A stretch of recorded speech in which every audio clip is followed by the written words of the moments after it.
Inclusive, eu tenho uma dúvida pro Paulo.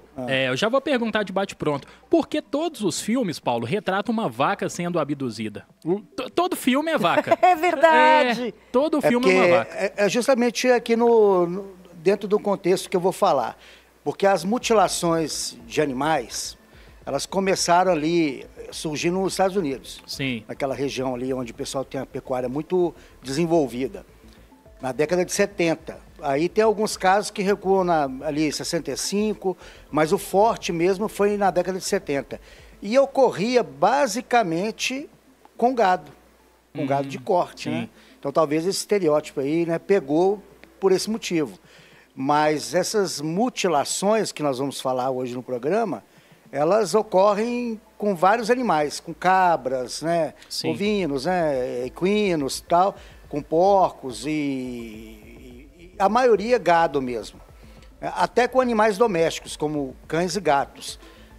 Na França nós temos um consultor na França, que ele me mandou, até para publicar na OVNI Pesquisa, acabou que eu não publiquei porque precisava de uma complementação, ele não mandou, acabou que ficou de escanteio. Mas olha que interessante, lá na França ele relatou que teve um período lá que lá na França o pessoal cria coelhos como animais, como pet. Eles têm um hábito lá de criar coelhos, né? Então, numa determinada região lá, os coelhos começaram a aparecer mortos, né? E de uma forma estranha. E aí o pessoal começou a associar que seria devido ao fenômeno OVNI. Aí saiu várias reportagens da imprensa e tal. E ele, juntamente com outros pesquisadores, eles foram a campo pesquisar e descobriram que, na realidade, o que estava acontecendo lá, nesse caso específico, era devido a uma seita lá que estavam matando os coelhos como uma parte do ritual. Nossa.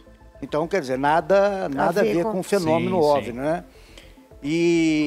Mas, inclusive, essas mutilações que ocorrem no mundo, que são atribuídas ao fenômeno OVNI, né? Inclusive aqui em Minas Gerais acontece isso, em São Paulo. Como é que é o procedimento? São animais que são encontrados mortos, mas não da maneira tradicional. Eles alegam que o animal ele tem parte, né, dos órgãos genitais retirados. São, assim, pedaços do animal, só que o animal não sangra. Não há sangramento. Então, é como se o animal como se tivesse feito um corte e aquilo é cauterizado, para que não sangre, né? Então, assim, há vários casos nesse sentido. Tem um caso clássico de um cavalo nos Estados Unidos, agora não vou lembrar o nome, porque eu tinha até esquecido desse caso, eu lembrei que agora, né? Que ele apareceu morto e a carcaça dele ficou por mais de uma semana no local e nenhum urubu aproximava dele. Jura? Então, eles acharam estranho aquilo, né? Porque geralmente as aves de rapina no mesmo momento. E ele tinha umas perfurações estranhas nele. E segundo, né, aí os pesquisadores começaram a consultar os veterinários, zootecnistas, e alguns relatavam que aquelas incisões, aqueles cortes, eram muito precisos. Parecia que era feito com algum tipo de equipamento cirúrgico, um bisturi, alguma coisa assim, né? Mas, assim, não existe até hoje nenhum caso que realmente teve uma comprovação de que aquela mutilação ali foi derivada de uma observação de um objeto voador não identificado. Mas o que acontece? Na literatura ufológica, existem vários relatos de naves que são vistas próximos a currais e animais desaparecem. Então, eu, nesses 32 anos de pesquisa aqui em Minas Gerais, eu recebi muitos relatos de casos assim. O Albert, inclusive, já pesquisou vários, né? Aí, lá em Ibiaí, a gente foi chamado por um fazendeiro que as galinhas deles estavam sendo mortas de uma forma estranha. Elas apareciam mortas, várias, mais de 15, 20 galinhas. E elas não eram comidas, elas simplesmente apareciam mortas, parecia que o animal só matava, e segundo ele, parecia que elas estavam sem sangue. Hein? Então, nós fomos até lá, em Ibiaí, lá distante, né? Onde é Ibiaí? É perto de Montes Claros, ali no norte de Minas. Tá. Aí, chegamos lá, nós, juntamente com o pessoal da fazenda, nós fizemos uma armadilha. Eu vou pedir para a Amanda aí colocar a imagem número 2, que você vai ver a armadilha que nós fizemos, que ficou lá durante mais de uma semana, no local onde ficavam os animais. E o curioso, tá vendo lá a armadilha? Era grande. Nossa. Ali, se você ficar em pé do lado dela ali, a parte mais alta chega a bater no seu peito. Essa armadilha, para quem está só nos ouvindo, é De madeira, armadilha né? de madeira, que é para Capturar. essas comuns que a gente vê, só que num tamanho bem maior. Cabe uma onça inteira ali dentro. Cabe uma onça inteira lá dentro. E a estrutura dela tem reforço de metal, ela não é frágil. Ela ficou lá durante algumas semanas e ela pegou o quê? Aí ainda a imagem número 3, ela capturou uma onça parda, que é muito comum aqui em Minas Gerais, né, a onça parda. Aí eu vou pedir para colocar a imagem número 3, inclusive teve algumas imagens aí que a Amanda falou, ó, não pode mostrar isso aí não. Aí, tá vendo? Pegou essa onça parda, tá vendo? Depois ela foi solta, né? Aí, beleza. Nós voltamos lá uma segunda vez. E sabe o que estava matando as galinhas do fazendeiro? Era o próprio cachorro deles de estimação. Mentira! Eles conseguiram flagrar o animal. Ele entrando dentro do galinheiro, ele simplesmente mordia o pescoço das galinhas. Parece que ele estava brincando e matava. Eles flagraram. Justamente. Deus. E, então, assim, e casos como esse ocorrem em vários locais, né? Mas por quê? A mutilação de animais, ela ganhou filmes, documentários, vários livros aqui no Brasil. Nós temos até especialistas em mutilações de animais, né? E aí, em 95, surgiu o tão conhecido chupa-cabras. É verdade. Que aí surgiu em Porto Rico. Aí é uma lenda local que seria... Por que o nome chupa-cabras? E esse caso chupa-cabra fez muito sucesso. Muito sucesso, não. É, Foi muito falado, né? sim. Foi muito falado na época, né? Sim. O que aconteceu? Por que fala chupa-cabras, né? Porque começou a acontecer ataques a cabras lá na região. Elas apareciam da mesma forma, com cortes precisos, parece cauterizados e sem sangue. Então, parecia que ela tinha sido sugado o sangue dela. E eles acreditavam que era uma criatura tipo humanoide, mas com formato de morcego. E esse fenômeno migrou até chegar ao Brasil. Precisamente no sul do Brasil, né? Ali, e também ataques na Argentina. Vários ataques na Argentina. Aqui, ó, já que a Amanda postou, eu não sei se ela pulou uma imagem, a número 4, que foi uma pesquisa que a gente fez aqui em Lafayette, de algumas cabras que apareceram mortas. Aí o pessoal do jornal de Lafayette entrou em contato, eu e o Márcio, nós fomos lá. Tá vendo ali? Aí eu coletei as amostras do pelo da cabra, coletei tudo e levei para o laboratório. Mas as amostras não deram nada nada anormal. E depois, assim, ficou inconclusivo, porque não era nada sobrenatural. Elas apareceram mortas com alguns ferimentos, né? Inclusive tinham as fotos aí, mas não vai poder ser mostrados. Mas depois, quem tiver curiosidade, é só entrar no site da revista que eu vou postar essas fotos lá, né? E aqui em Betim também teve um ataque de chupa-cabras, né? Em 90, e se não me engano, mas a galera pelo menos teve alguma explicação do que pode ser algum animal, alguma coisa? Sim, aí... Porque os ataques eram parecidos no Brasil, Sim, na Argentina e lá O padrão é praticamente parecido. Eles alegam, né, que não tem sangue no local dos ataques, que seria o normal, né, por um ataque de um predador. Porém, há divergências. Eu trabalhei durante 6 anos numa empresa que fazia projetos para a criação de animais silvestres. E lá tinha biólogos, zootecnistas, veterinários.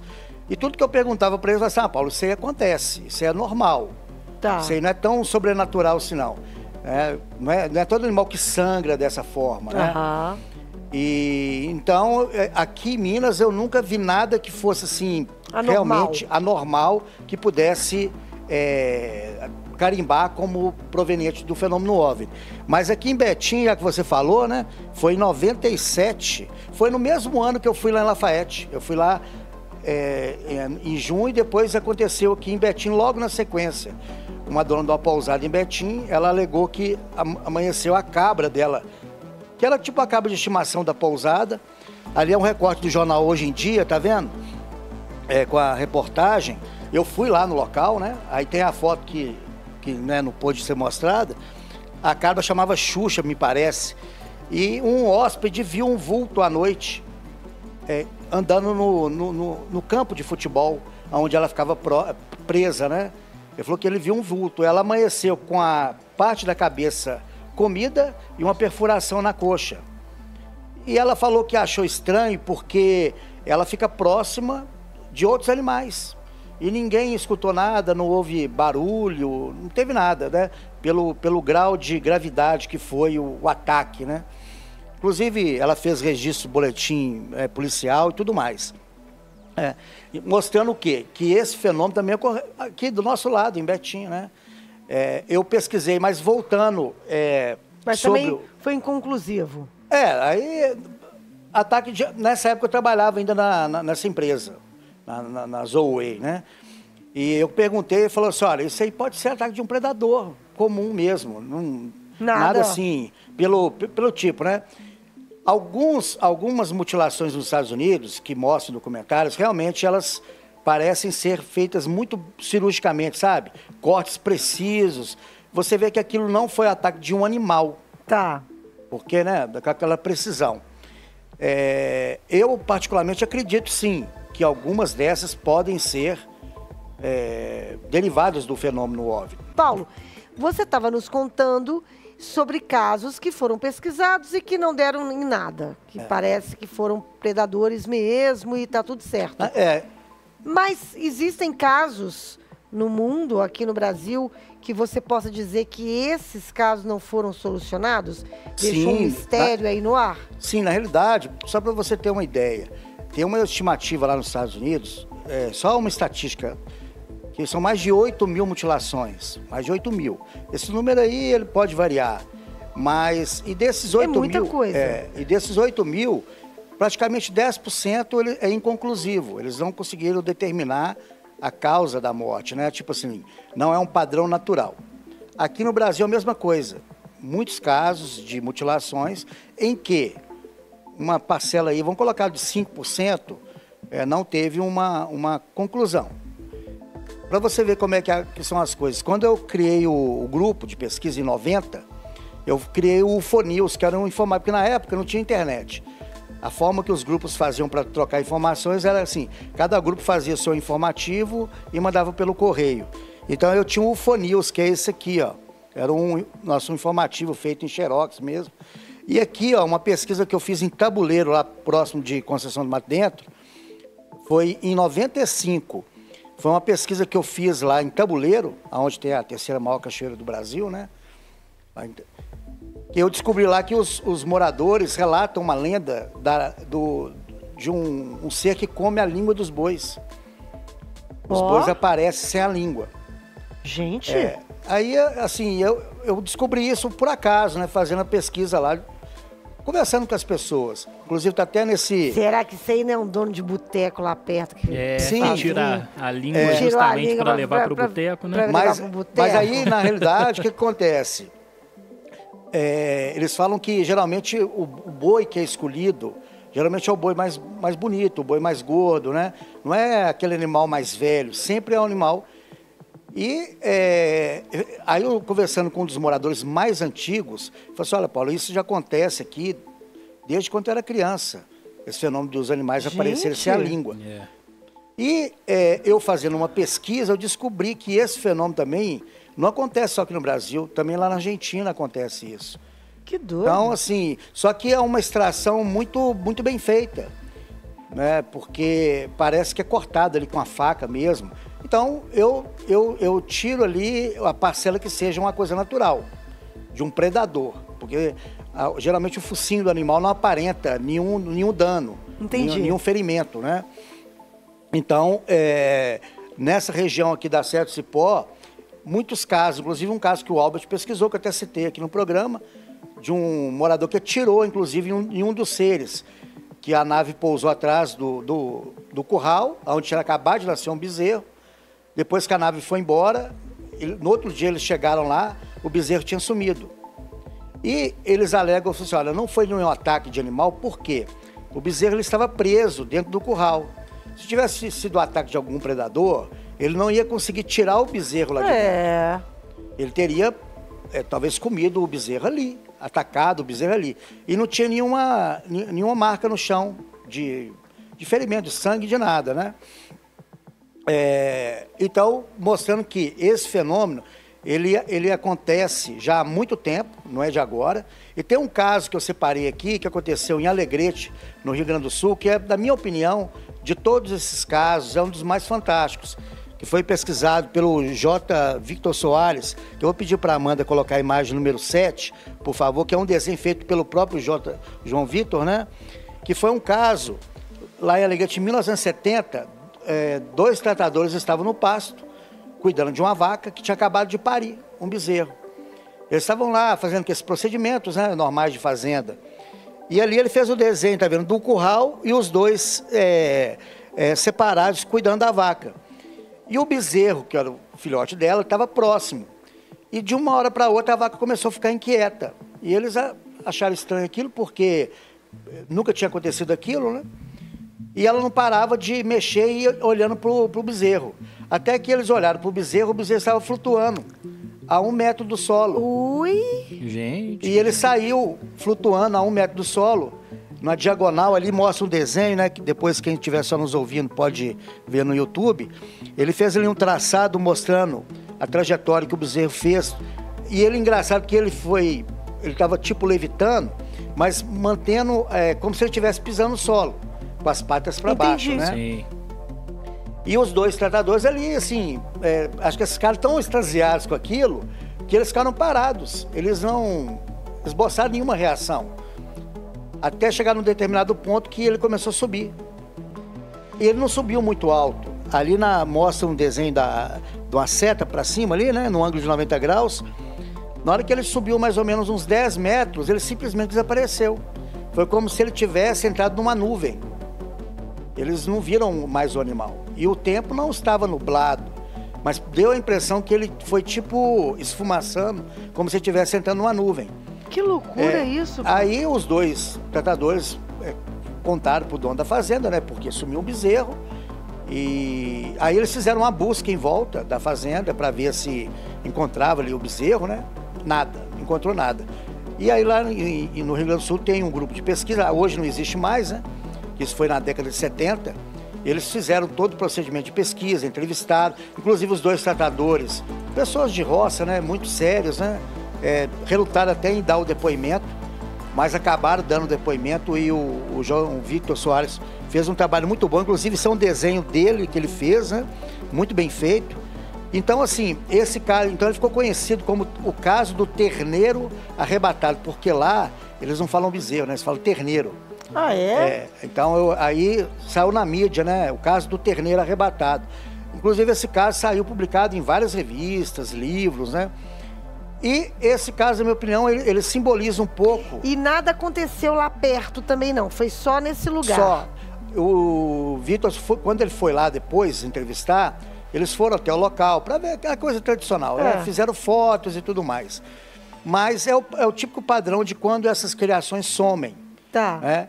Aqui, toda vez que eu vou fazer pesquisa na área rural, eu tenho sempre a curiosidade de perguntar, olha, alguma criação sua já sumiu, mas é muito comum na área rural, por predadores, né? Você viu que nós armamos aquela armadilha, sim. Ela pegou uns macaquinhos, tem até as fotos, né? Pegou essa onça parda. E agora, com a proximidade da cidade, né, invadindo o espaço dos animais... Eu tenho lá nos nossos registros casos de onças, né? Tem caso de uma onça que entrou aqui no santuário da Serra da Piedade. Ela ficou lá presa lá dentro do santuário. Então, mostrando o quê? Que esses predadores, eles estão aproximando aqui mesmo Fala que a nossa serra aqui, a Serra do Curral. Tem vários, vira e mexe, tem casos de animais silvestres que invadem a casa das pessoas ali. Mas Paulo, voltando... E existe algum relato de militar sobre esses casos? Atuação de Sim. militar? O que acontece? Foi até bom você ter feito essa pergunta, viu, Matheus? Porque as mutilações lá nos Estados Unidos, tem uma teoria que fala que essas mutilações são provocadas pelo exército americano. Experimentos que eles fazem. Sim, sim. Inclusive tem um caso lá que morreram mais de 60 cabeças de gado devido a um vazamento de um produto tóxico de uma base militar e que acho que ela foi levada pelo vento e matou todos os animais de uma fazenda. Que tristeza. E aí quando eles foram indagar o exército, falaram, não, nós não sabemos de nada. Mas aí eles fizeram uma pesquisa na autópsia dos animais e descobriram que eles tinham inalado uma substância tóxica, Sim. né? Então tem essa teoria da conspiração, de que algumas das mutilações lá nos Estados Unidos são provocadas pelo governo americano. Mas aí é complicado, né? A gente fazer essa alegação. Mas com relação ao chupa-cabras, né? Eu sempre fui contrário a essa ideia. Eu sempre fui crítico ao termo chupa-cabras. Nunca acreditei nesse ser mitológico da forma como eles aparentam. Mas tem pesquisadores sérios aí no Brasil que acreditam mesmo que ele existe. Que é uma criatura ali, metade como se fosse um canguru com os espetos nas costas, com asas, né? Entendi. E eu não acredito. Inclusive já fiz até alguns artigos sobre desmistificando o chupa-cabras. Que é uma lenda que surgiu em Porto Rico, foi importada para o Brasil, principalmente no Rio Grande do Sul, que aconteceu muitos casos ali no Rio Grande do Sul. Então, assim, mas casos em que esses objetos aparecem durante a noite, luzes, e que no outro dia esses animais desaparecem, é muito comum aqui na região, principalmente na região aqui do Alto Rio das Velhas. Teve uma onda de objetos voadores não identificados, pesquisados pelo UVIO, na década de 80, de uns OVNIs parecendo betoneira, aquelas betoneiras de cimento, né? Que foi o nome dado pelos moradores locais. Quando ele fala, como é que era o formato do objeto? Parece aquele caminhão que faz cimento, né? Aquela betoneira. Ele falou que ele parava por cima do pasto e soltava um gancho em cima dos animais. Você vê um gancho, né? Que coisa, se você for olhar, por uma tecnologia avançada, é uma coisa até meio primitiva. Mas a ufologia tem muito disso, dessas coisas de uma nave parar, descer uma escada. Aí eu sempre falo, né? Poxa, são naves que atravessam o universo e ainda usam escadas, né? Então, alguns pontos da ufologia que são interessantes. Mas, só para encerrar o assunto das mutilações, é um fenômeno na ufologia que é muito debatido, que continua acontecendo. Inclusive, no ano passado, teve mais de 11 animais mortos lá nos Estados Unidos, com características inusitadas. Porque quando acontece muito de cair raio, aqui em Santos Dumont mesmo, a gente foi numa fazenda que tinha caído um raio e matou mais de 20 animais. Estavam todos lá mortos, né? Então, mas esse fenômeno das mutilações sempre está ocorrendo, sempre. Ele nunca parou. Diferente de outros fenômenos da ufologia, que às vezes fica anos e anos sem acontecer nada, né? Mas, e até mês que vem, eu e o Albo, nós vamos em Baldim, nós estamos recebendo muitas mensagens de lá. Nós vamos lá mês que vem, aí o que a gente conseguir lá, eu vou mostrar aqui no programa.